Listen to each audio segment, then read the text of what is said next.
Good evening and welcome back to the Weather Centre. It stayed fairly clear according to our latest satellite imagery across the Western and Eastern Cape this afternoon, but thunderstorms were developing over the far northern parts of these two provinces as well as over the Northern Cape and Free State, while it remained cloudy over Gauteng and the Highveld, and we've received reports of showers in the vicinity of OR Tambo International. It became cloudy in Port Elizabeth this afternoon. Low cloud will eventually spread to Durban this evening, when there's also a risk of light drizzle. Otherwise, thunderstorms predicted for a large portion of the South African interior, excluding the Limpopo River Valley as well as the Lowveld. So if you're commuting to or from Johannesburg later on, expect a showery evening with temperatures ranging between 20 and 23 degrees. Partly cloudy conditions are at the order of the day across South Africa on Wednesday, with dry conditions predicted over a large portion of the Eastern and Western Cape.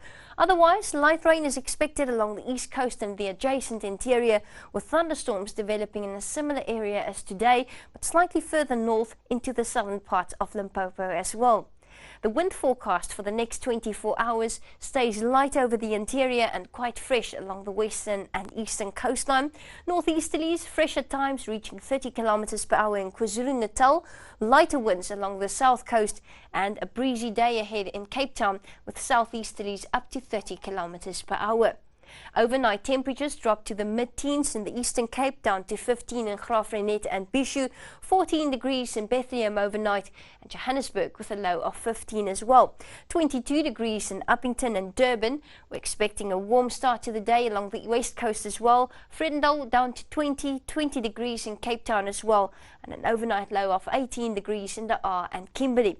Maximums will be slightly cooler over the eastern interior, a lot of cloud cover expected there. 26 in Bethlehem, 27 degrees in Johannesburg, maximums in the upper 20s along the east coast, 34 though in Cape Town, and a high of 35 in Uppington. By Thursday, thunder showers remain very likely, especially in the Northern Cape. Maximums over the next couple of days in the upper 20s over the central and northern interior. Cape Town still very hot on Thursday with a risk of drizzle in George. And by Friday, we're still expecting good chances of rain in the Karoo areas with upper 20s along the eastern coastline.